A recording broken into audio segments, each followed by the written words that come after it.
ജയ് മാതാ. ചരണം ശരണം രമാംബികേ, ചരണം ശരണം ത്രയംബകേ. ഭക്ഷണശേഷം അമ്മ കുട്ടികളെ മുകളിലെ മുറിയിൽ കൂട്ടിക്കൊണ്ടുപോയി ആട്ടുകട്ടിലിരുന്നു. കുട്ടികളെ 2 ഭാഗങ്ങളിലായി ഇരുത്തി 2 കൈകൾ കൊണ്ടും കുട്ടികളെ ചുറ്റിപ്പിടിച്ച് അമ്മ ഊഞ്ഞാലാടിക്കൊണ്ട് ശ്രീരാമ മന്ത്രം മധുരസ്വരത്തിൽ പാടി. അപ്പോഴേക്കും കുട്ടികൾ ഈ പ്രപഞ്ചം തന്നെ വിസ്മരിച്ചിരുന്നു. തുടർന്ന് കുട്ടികൾ എല്ലാ ദിവസവും അമ്മയെ സന്ദർശിക്കുവാൻ പോകുമായിരുന്നു. ശനിയാഴ്ച ദിവസമായി. അടുത്ത ദിവസം ശാരദയ്ക്ക് കൂത്തുപറമ്പിലേക്ക് തിരിച്ചു പോകണം. കുട്ടിക്ക് അമ്മയുടെ അടുത്തെത്തിയപ്പോൾ വല്ലാത്ത ദുഃഖം, വേർപാടിൻ്റെ ദുഃഖം. ഇത് മനസ്സിലാക്കിയ അമ്മ കുട്ടിയോട് ചോദിച്ചു, കുട്ടിക്ക് എന്തു വേണം? എനിക്ക് എന്നും നിങ്ങളെ കാണണം. ശാരദക്ക പെട്ടെന്ന് പറഞ്ഞുപോയി. കുട്ടിയുടെ ആഗ്രഹം സഫലമാകും. പ്രാർത്ഥിക്കൂ, രാമനാമം ജപിക്കൂ, അമ്മ പറഞ്ഞു. കൂത്തുപറമ്പിലെ വീട്ടിലെത്തിയിട്ടും ശാരദക്കയുടെ ഹൃദയം അമ്മയിൽ തന്നെയായിരുന്നു. ഈശ്വരേച്ഛ എന്ന് പറയട്ടെ, വളർന്നപ്പോൾ ശാരദക്കയെ വിവാഹം ചെയ്ത് എത്തിയത് തലശ്ശേരിയിലായിരുന്നു. ആദ്യമൊക്കെ അമ്മയുടെ വീട്ടിലേക്ക് പോകുന്നതിന് വിലക്കുണ്ടായിരുന്നെങ്കിലും അവരുടെ പ്രാർത്ഥനയുടെ ഫലമായി അവർക്ക് അമ്മയെ കാണുവാനും ഭജനയിൽ പങ്കുചേരുവാനും അനുവാദം ലഭിച്ചു. അമ്മയുടെ അടുത്തെത്തിയ അവർ അമ്മയുടെ മടിത്തട്ടിൽ തലവെച്ച് തേങ്ങിക്കരയുവാൻ തുടങ്ങി. അമ്മ അവരുടെ പുറം തലോടി. ഹൃദയത്തിൽ ആനന്ദത്തിൻ്റെ വെളിച്ചം വീശി. ക്രമേണ ശാരദക്കയുടെ ഭർത്താവായ മല്ലരും ഭഗവാന്റെ സുഹൃത്തായ റവളപ്രഭുവും ഭജനയിൽ പങ്കുചേരുവാൻ തുടങ്ങി. അമ്മയെ അറിഞ്ഞ് അമ്മയുടെ അടുത്തെത്തിയ ആദ്യത്തെ 2 പുരുഷന്മാർ. ഒരു ദിവസം സായാഹ്ന ഭജനയിൽ അമ്മ ഒരു മറാഠി ഗാനം ആലപിച്ചു. ആ ഭജനയിലെ ഈശ്വര പ്രേമം കേട്ട മാത്രയിൽ ശാരദക്കയുടെ ഹൃദയത്തിൽ നിന്നും പ്രേമവും വിരഹവും ആനന്ദവും ഒരുമിച്ചൊഴുകുവാൻ തുടങ്ങി. അമ്മയിൽ നിന്നും വിട്ടുനിൽക്കാൻ കഴിയാത്ത സ്ഥിതി. അമ്മ ഡ്യൂട്ടിയെപ്പറ്റി വളരെ നിഷ്കർഷിച്ചിരുന്നു. അതിനാൽ വീട്ടുജോലികൾ ശരീരം കൊണ്ട് ചെയ്യുന്നു, മനസ്സ് അമ്മയിൽ മാത്രം. അങ്ങനെ 11 ദിവസം കഴിഞ്ഞു. അപ്പോഴാണ് അമ്മയെ ദർശിക്കുവാൻ ഭർത്താവിൽ നിന്നും വീണ്ടും അനുവാദം ലഭിച്ചത്. ശാരദക്ക അമ്മയെ കണ്ട ഉടനെ ആ പാദങ്ങളിൽ കെട്ടിപ്പിടിച്ച് കരഞ്ഞു. അമ്മ അവരെ മുകളിലെ മുറിയിൽ കൂട്ടിക്കൊണ്ടുപോയി മഹാവാക്യ ദീക്ഷ നൽകി. ദീക്ഷയുടെ പ്രഭാവത്തിൽ എല്ലാം മറന്ന് അവർ ഇരുന്നു. കുറെ കഴിഞ്ഞ് അമ്മ തന്നെ അവരെ ഉണർത്തി. അമ്മയുടെ ഭക്തിയായ ശാരദാ മല്ലരുടെ അനുജൻ DS പൈയുടെ ഉപനയനം 1944 നടന്നത്. കൂത്തുപറമ്പിലുള്ള അവരുടെ വീട്ടിൽ വെച്ച് നടക്കുന്ന ചടങ്ങിൽ വിശിഷ്ടാതിഥികളായി അവർ അമ്മയെയും ഭഗവാനെയും ക്ഷണിച്ചു. അമ്മ പോകുന്നുവെന്നറിഞ്ഞ് തലശ്ശേരിയിലെ ഭക്തജനങ്ങൾ സന്തോഷത്താൽ മതിമറന്നു. കാരണം അമ്മയുടെ സന്ദർശനങ്ങളെല്ലാം മഹാസംഭവങ്ങളാണ്. അവിടെ ദൈവലീല അരങ്ങേറും, ഒപ്പം ദിവ്യാനുഗ്രഹ വൃഷ്ടിയും. അമ്മയോടൊപ്പം ഒരു വലിയ ഭക്തസംഘം തന്നെ യാത്രയ്ക്ക് തയ്യാറായി. എല്ലാവർക്കും വേണ്ടി ഒരു പ്രത്യേക ബസ് തന്നെ ഏർപ്പാട് ചെയ്തു. ഉപനയനത്തിൻ്റെ 3 ദിവസം മുമ്പ് ശാരദക്ക അമ്മയുടെ വീട്ടിലെത്തി. അപ്പോഴാണ് അറിയുന്നത് ഭഗവാന് പനിയാണ്. ഭഗവാൻ സുഖമില്ലെങ്കിൽ അമ്മ പരിപാടിയിൽ പങ്കുചേരുകയില്ലെന്ന്. ശാരദക്കയുടെ ഹൃദയം ദുഃഖപൂരിതമായി. അവർ പൊട്ടിക്കരഞ്ഞു. അന്ന് രാത്രി ഉറങ്ങാതെ അവർ പ്രാർത്ഥനയിൽ തന്നെ മുഴുകി. അത്ഭുതമെന്നേ പറയണ്ടു. അടുത്ത ദിവസം വൈകുന്നേരം ആയപ്പോഴത്തേക്കും ഭഗവാൻ സുഖം പ്രാപിച്ചു. അദ്ദേഹം തന്നെ പരിപാടി ഒഴിവാക്കരുതെന്ന് അമ്മയോട് നിർബന്ധിച്ചു. കാരണം ഭക്തജനങ്ങൾക്ക് ആനന്ദിക്കുവാനുള്ള സുവർണ അവസരമല്ലേ. ഏതായാലും അമ്മ പരിപാടിയിൽ പങ്കെടുക്കുവാൻ തന്നെ തീരുമാനിച്ചു. അപ്പോഴതാ മറ്റൊരു വിഘ്നം. ബോംബെയിൽ നിന്നും ഒരു ടെലിഗ്രാം സന്ദേശം അമ്മയ്ക്ക് ലഭിച്ചു. ബോംബെയിൽ താമസിക്കുന്ന ചില മംഗലാപുരം ഭക്തകൾ 4-5 പേർ അമ്മയുടെ ദർശനാർത്ഥം വരുന്നു എന്ന്. കൂത്തുപറമ്പ് പരിപാടിയുടെ അതേ ദിവസം തന്നെയാണ് അവരും എത്തുന്നത്. മുൻകൂട്ടി സന്ദേശം ലഭിച്ചതിനാൽ അത് അവഗണിച്ചുകൊണ്ട് സ്ഥലം വിടുവാൻ ആതിഥേയ ധർമ്മം അമ്മയെ അനുവദിക്കുന്നില്ല. അമ്മയ്ക്ക് ധർമ്മമാണ് വലുത്. അതിനുവേണ്ടി മറ്റെല്ലാം ത്യജിക്കും. സംഗതി അറിഞ്ഞ് ശാരദക്ക വീണ്ടും കരയുവാൻ തുടങ്ങി. ദൈവമേ, ഇതെന്തു പരീക്ഷണം! അവർ വിലപിച്ചു. പെട്ടെന്ന് അവരുടെ അന്തരംഗത്തിൽ ഒരു ആശയം ഉടലെടുത്തു. അവർ അമ്മയോട് അപേക്ഷിച്ചു, ദേവാ, ബോംബെയിലുള്ളവർ വരട്ടെ, അവരെയും ഞങ്ങൾ ക്ഷണിക്കുന്നു. അവർ വന്നതിന് ശേഷമേ ബസ് വിടുകയുള്ളൂ. ഈ ആശയം അമ്മയ്ക്കും ഭഗവാനും സ്വീകാര്യമായി. അമ്മയ്ക്കും ഭഗവാനും പ്രത്യേകം കാർ ഏർപ്പാട് ചെയ്തിരുന്നുവെങ്കിലും ഭക്തരോടൊപ്പം ബസ്സിലാണ് അമ്മയും ഭഗവാനും സഞ്ചരിച്ചത്. ഉപനയനത്തിൻ്റെ തലേ ദിവസം എല്ലാവരും അവിടെ എത്തി. കൂത്തുപറമ്പിൽ ശാരദക്കയുടെ വീട്ടിലെത്തിയ അമ്മയ്ക്ക് ദേവോചിതമായ സ്വീകരണം നൽകി. നാമസങ്കീർത്തനത്തോടൊപ്പം എല്ലാവരും ആ ഗൃഹത്തിൽ പ്രവേശിച്ചു. ആദ്യമായി ഭജന ആരംഭിച്ചു. പിന്നെ അവിടെ നടന്നത് അഭൗമമായ ദിവ്യലീലകൾ. അവിടെ ഒരു ഉപനയനം നടക്കുവാൻ പോകുന്നുണ്ടെന്ന കാര്യം പോലും എല്ലാവരും മറന്നു. അമ്മയുടെ ഭജനയോടൊപ്പമുള്ള ദിവ്യഭാവങ്ങൾ, ഭാവനൃത്തങ്ങൾ, പ്രവചനങ്ങൾ ഇവകൾ അന്തരീക്ഷത്തെ പാടെ മാറ്റി. എന്നാൽ ഇതിലപ്പുറം ആ ഗൃഹത്തിൽ മറ്റൊരു ദിവ്യത്വം പ്രകടമായി. ആ വീട്ടിലെ വേലക്കാരി നാരായണിക്ക് അമ്മയുടെ നാമം കേട്ടതു മുതൽ അമ്മയോട് എന്തോ ഒരു ആകർഷണം. അവർ അമ്മയുടെ ദിവ്യത്വത്തെക്കുറിച്ച് മുൻകൂട്ടി ചോദിച്ചറിഞ്ഞു. അമ്മയെ കാണുന്നതിനുള്ള ആകാംക്ഷ അവരിൽ ആളിക്കത്തി. അങ്ങനെ പരിപാടി ദിവസം അമ്മയെ കണ്ട നിമിഷം അവളുടെ ഹൃദയത്തിൽ ആനന്ദം നിറഞ്ഞൊഴുകി. ഭജനവേളയിൽ അമ്മയുടെ സമാധിയും ഭാവങ്ങളും കണ്ട നാരായണി സ്വയം മറന്ന് അമ്മയെ കൊങ്ങിണി ഭാഷയിൽ സ്തുതിക്കുവാൻ തുടങ്ങി. അവൾക്ക് കൊങ്ങിണി ഭാഷ അറിയില്ലായിരുന്നു. സഭ മുഴുവൻ അത്ഭുത പരതന്ത്രരായി. നാരായണിയുടെ മുഖം പാടം മാറി, ദൃഷ്ടികൾ ഊർധ്വങ്ങളായി. അമ്മ സമാധിയിൽ പ്രവേശിക്കുമ്പോൾ എപ്രകാരമാണോ അപ്രകാരം അമ്മയുടെ ദിവ്യശക്തി നാരായണിയിൽ സംക്രമിച്ചതാണെന്ന് വ്യക്തം. മറ്റുള്ളവരിൽ ദിവ്യശക്തി സംക്രമിപ്പിക്കുവാനുള്ള ശക്തി അമ്മയ്ക്കുണ്ട്. യോഗശിഖരമായ സമാധി പ്രാപ്തമാക്കിയിട്ടും അമ്മയെ അംഗീകരിക്കാത്ത ഒരു വിഭാഗം അക്കൂട്ടത്തിലുണ്ടായിരുന്നു. നാരായണിയുടെ ദിവ്യ പ്രകടനം അവരുടെ കണ്ണു തുറപ്പിച്ചു. ഭജന കഴിഞ്ഞതിന് ശേഷം അമ്മ നാരായണിയെ ഏകാന്തതയിൽ വിളിപ്പിച്ച് ഹിതോപദേശം നൽകി അനുഗ്രഹിച്ചു. തലശ്ശേരിയിലെ ചിലർ അമ്മയെ കൂടുതൽ അറിയുവാൻ ആഗ്രഹിച്ചവർ, എന്നാൽ തലശ്ശേരിയിൽ സ്ത്രീകൾ മാത്രം നടത്തുന്ന ഭജനയിൽ പങ്കുചേരുവാൻ സങ്കോചമുണ്ടായിരുന്നവർ അവിടെ ഉപനയനത്തിനായി എത്തിയിരുന്നു. അവർക്ക് കൂത്തുപറമ്പ് സന്ദർശനം ഒരു വഴിത്തിരിവായി. അവർക്ക് അമ്മയുടെ ശക്തിയിൽ പൂർണ്ണ വിശ്വാസം വന്നു. ശാരദക്കയുടെ ഭർത്താവിൻ്റെ സുഹൃത്തായ അഡ്വക്കേറ്റ് LB പൈ അമ്മയെപ്പറ്റി കേട്ടിരുന്നു. ചൈതന്യ മഹാപ്രഭുവിൻ്റെയും ശ്രീരാമകൃഷ്ണ പരമഹംസരുടെയും ശ്രേണിയിൽപ്പെട്ട ഒരു അവതാര ശക്തിയാണ് അമ്മ എന്ന് അദ്ദേഹം വിശ്വസിച്ചിരുന്നു. എന്നാൽ ഒരു സംശയം, അമ്മയ്ക്ക് വേദപ്രസിദ്ധമായ ബ്രഹ്മജ്ഞാനമുണ്ടോ? ഉപനയനത്തിൻ്റെ തലേ ദിവസം രാത്രി ഭജനയെല്ലാം കഴിഞ്ഞ് എല്ലാവരും കിടന്നു. സ്ത്രീകളെല്ലാം അകത്ത് വിശ്രമിച്ചു. പുരുഷന്മാർ പുറത്തെ വരാന്തയിലും. ഭജനയും മറ്റും ആളുകളിലെ തമസ്സിനെ അകറ്റിയിരുന്നു. അതിനാൽ പലർക്കും ഉറക്കം വന്നില്ല. ആ സമയം ഒരു കയ്യിൽ ഒരു തോർത്തും മറ്റേ കയ്യിൽ ഒരു മഗ്ഗുമായി അമ്മ കുളിമുറിയിലേക്ക് പോകുന്നു. വരാന്തയുടെ മുൻവശത്തു കൂടി വേണം കുളിമുറിയിൽ പോകുവാൻ. അമ്മയെ കണ്ട ഉടനെ LB പൈയും മറ്റു ചിലരും ഭക്ത്യാദരപൂർവ്വം എഴുന്നേറ്റു. അവരെ കണ്ടപ്പോൾ അമ്മ സംസാരിക്കുവാൻ തുടങ്ങി. അതിഗഹനമായ വേദാന്ത തത്വങ്ങൾ വളരെ ലളിതമായ വിധത്തിൽ അമ്മ വിവരിച്ചു. സ്വാനുഭവത്തിൻ്റെ ആധികാരികത അമ്മയുടെ ഓരോ വാക്കിലും നിഴലിച്ചിരുന്നു. ബ്രഹ്മജ്ഞാനവും പരമപ്രേമവും അഭേദരൂപത്തിൽ അമ്മയിൽ വിളങ്ങുന്നുണ്ടെന്ന് പൈമാമന് മനസ്സിലായി. നിന്ന നിൽപ്പിൽ ദേഹത്തെയും കാലത്തെയും മറന്നുകൊണ്ട് മണിക്കൂറുകൾ ഈശ്വരനെക്കുറിച്ച് സംസാരിക്കണമെങ്കിൽ അമ്മയുടെ ഹൃദയത്തിൽ ഒരു പ്രേമസാഗരം തന്നെ ഓളം വെട്ടുന്നുണ്ടെന്ന് അദ്ദേഹം മനസ്സിലാക്കി. അമ്മ പ്രഭാഷണം നിർത്തുമ്പോഴേക്കും സമയം പുലർച്ചെ 5 മണിയായിരുന്നു. നിങ്ങൾ അല്പം വിശ്രമിച്ചോളൂ എന്ന് പറഞ്ഞ് അമ്മ കുളിമുറിയിലേക്ക് പോയി. സ്നാനം കഴിഞ്ഞു വന്ന അമ്മ ധ്യാനത്തിനായിരുന്നു. അന്ന് അമ്മ ഉറങ്ങിയതേയില്ല. അമ്മയിലുണ്ടോ തമസ്? തന്നിൽ നിന്നും ഉപദേശ ദീക്ഷ ലഭിച്ച ശിഷ്യകളോട് കർത്തവ്യനിഷ്ഠ, ഡ്യൂട്ടി എന്നായിരുന്നു അമ്മ പ്രയോഗിച്ച പദം. ജീവിതാദർശമായി സ്വീകരിക്കുവാൻ അമ്മ നിഷ്കർഷിച്ചിരുന്നു. വീട്ടമ്മ എന്ന നിലയ്ക്കും പത്നി എന്ന നിലയ്ക്കും ഉള്ള സ്വധർമ്മവും കർത്തവ്യവും പാലിക്കാത്ത സ്ത്രീ എത്ര ധ്യാനം ചെയ്തിട്ടും എത്ര ഭജനം ചെയ്തിട്ടും കാര്യമില്ല എന്നമ്മ പറയുമായിരുന്നു. പാതിവൃത്യത്തെ തൻ്റെ മുഖ്യധർമ്മമായി സ്വീകരിച്ചുകൊണ്ട് അമ്മ ഭൂതലത്തിലേക്ക് വന്നത് ഗൃഹസ്ഥ ധർമ്മത്തെ, പ്രത്യേകിച്ചും സ്ത്രീധർമ്മത്തെ സമുദ്ധരിക്കുക എന്ന ഉദ്ദേശത്തിലാണല്ലോ. എല്ലാ ദിവസവും ഭജനയ്ക്ക് ശേഷം 5 മിനിറ്റെങ്കിലും അമ്മ ഉപദേശിക്കും. അമ്മയുടെ നിർദ്ദേശങ്ങൾ പാലിക്കുന്നതിലാണ് സാധനയുടെ പുരോഗതി എന്ന സത്യം അന്നത്തെ ശിഷ്യ സമൂഹം മനസ്സിലാക്കിയിരുന്നു.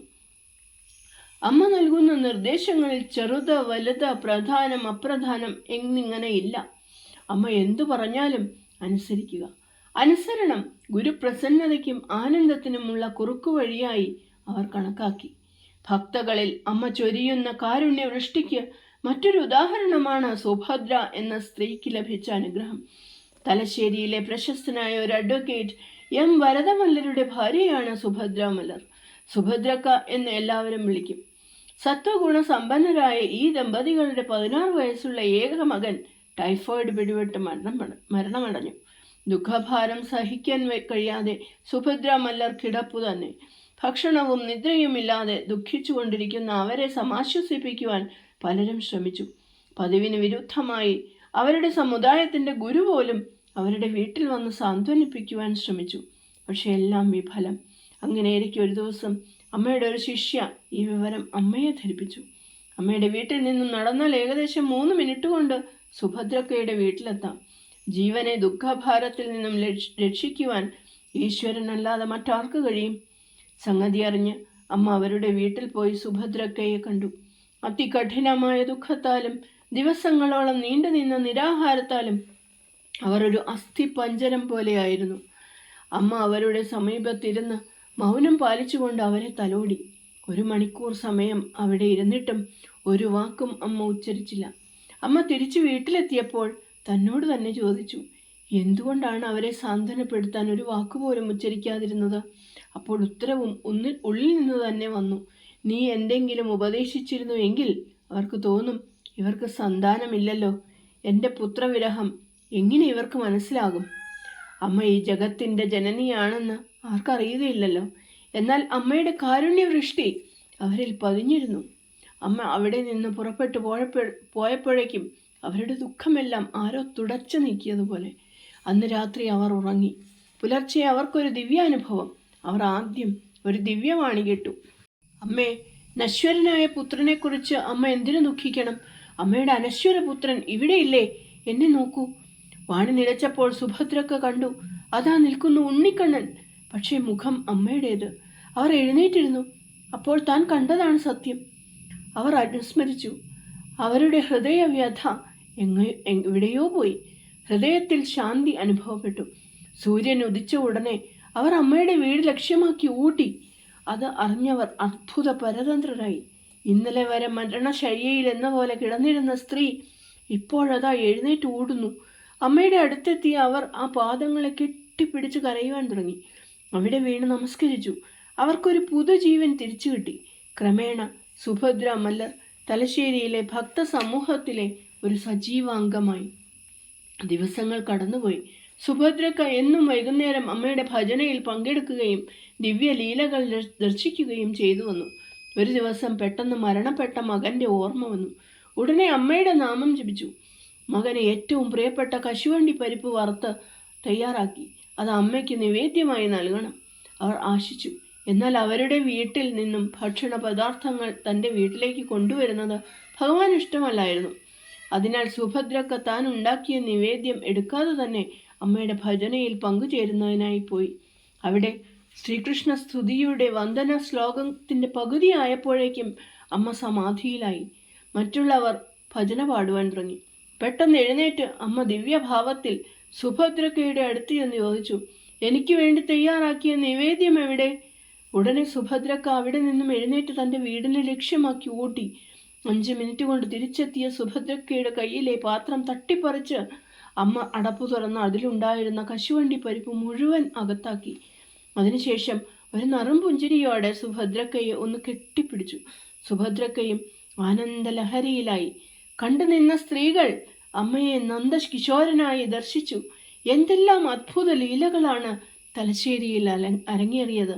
അമ്മ കൃഷ്ണഭാവത്തിൽ തന്നെ വിരാജിച്ചു കൊണ്ടിരുന്ന കാലഘട്ടം. ഇടയ്ക്കിടെ രാധയുടെ ഭാവമുണ്ടാവും. രാധാഭാവ സമയത്ത് വൈരാഗ്യത്തിൻ്റെ അഗ്നിജ്വാലയിലായിരിക്കും അമ്മ വിഹരിക്കുന്നത്. ഒരു ദിവസം കഠിനമായ പനി, 105 ഡിഗ്രി രാധാഭാവത്തിലെ വിരഹത്തിൻ്റെ ജ്വാലയിൽ അമ്മ മുറിയിൽ നിലത്ത് മുണ്ടുവിരിച്ച് അതിൽ കിടക്കുകയായിരുന്നു. വൈകുന്നേരം 4 മണിക്ക് പ്രായം ചെന്ന ഗയമ്മക്ക എന്ന സ്ത്രീ അവിടെ വന്നു. അപ്പോൾ ഭഗവാൻ വീട്ടിലില്ലെന്നറിഞ്ഞ് അവർ ശയനമുറിയിൽ അമ്മയുടെ അടുത്തെത്തി. രാധാഭാവത്തിൽ ആരുടെയും സാമീപ്യം അമ്മയ്ക്ക് സഹിക്കുവാൻ കഴിയുമായിരുന്നില്ല. ഈ ഭൂമിയിൽ തന്നെ നിൽക്കുവാൻ കഴിയാത്ത സ്ഥിതി. ആ സമയത്തായിരുന്നു ഗയമ്മക്കയുടെ വരവ്. എന്താ ദേവാ, സുഖമില്ലേ എന്ന് പറഞ്ഞ് അവർ അമ്മയുടെ ദേഹം ഒന്ന് തടവി. ആ സ്പർശത്താൽ ദേഹം അഗ്നികുണ്ഡത്തിലേക്ക് എടുത്ത് എറിയപ്പെട്ടതുപോലെയുള്ള അനുഭവമായിരുന്നു അമ്മയ്ക്ക്. സ്പർശം അത്രയ്ക്ക് അസഹനീയം. എന്നാൽ അമ്മ വിലപിച്ചില്ല. അമ്മയുടെ ഹൃദയത്തിൻ്റെ അഗാധ തലത്തിൽ നിന്നും മാതൃഭാവം സീമാതീതമായ പുത്രവാത്സല്യത്തോടെ അന്തരംഗത്തോട് പറഞ്ഞു, എൻ്റെ ദേഹം സ്പർശിക്കുന്നത് കൊണ്ട് കുട്ടികൾക്ക് ആനന്ദവും ആശ്വാസവും ലഭിക്കുകയാണെങ്കിൽ ഞാൻ ഈ അഗ്നികുണ്ഡത്തിൽ എത്ര നേരമെങ്കിലും കിടക്കാം. ഈ ഭാവം ഉണ്ടായ ഉടനെ അമ്മയിൽ നിന്നും ഒരു മഹാ തേജസ് പുറത്തേക്ക് വന്നു. അതൊരു ദിവ്യ പുരുഷരൂപം ധരിച്ചു. ശ്രീരാമകൃഷ്ണ പരമഹംസരായിരുന്നു അത്. അദ്ദേഹം കൈകൂപ്പിക്കൊണ്ട് പറഞ്ഞു, അമ്മേ, ഇതെനിക്ക് സഹിക്കുവാൻ സാധ്യമല്ല. ഞാൻ ഈ ലോകത്തിൽ ശരീരം ധരിച്ചു വന്ന കാലത്ത് പരിശുദ്ധരായ ബ്രഹ്മചാരി കുട്ടികളിൽ എന്തെങ്കിലും കറുത്ത വികാരം വന്നാൽ അവരുടെ സാമീപ്യം പോലും അസഹനീയമായ വേദന ഉളവാക്കിയിരുന്നു. വിഷയത്തിൽ തന്നെ വർത്തിക്കുന്ന സ്ത്രീകളുടെ സ്പർശം അമ്മ എങ്ങനെ സഹിക്കുന്നു? ഈ സ്പർശം അമ്മ അനുവദിക്കരുത്. അദ്ദേഹത്തിൻ്റെ കണ്ണുകൾ നിറഞ്ഞൊഴുകി. ഉടനെ ആ ദിവ്യരൂപം ഒരു പ്രകാശമായി അമ്മയിൽ തന്നെ ലയിച്ചു. അമ്മ പറയാതെ തന്നെ ക്രമേണ സ്ത്രീകളുടെ സ്പർശം നിന്നു. കുട്ടികളോടുള്ള അമ്മയിലെ പ്രേമമായിരുന്നു ആനന്ദത്തോടെ എല്ലാം സഹിക്കുവാനുള്ള ശക്തി നൽകിയിരുന്നത്. തലശ്ശേരിയിലെ ഭക്തകൾക്ക് അമ്മയല്ലാതെ മറ്റൊരു ദൈവമില്ലായിരുന്നു. അവരുടെ ഇഷ്ടദൈവം ശ്രീകൃഷ്ണനായിരുന്നു. എന്നാൽ എന്തോ ഒരു ആകർഷണം അവരെ അമ്മയിലേക്ക് വരുത്തി. ആ ആകർഷണം ദിവസം തോറും വർദ്ധിച്ചു വന്നു. ഒടുവിൽ അമ്മയെ വിസ്മരിക്കുവാൻ പറ്റാത്ത സ്ഥിതി വന്നു.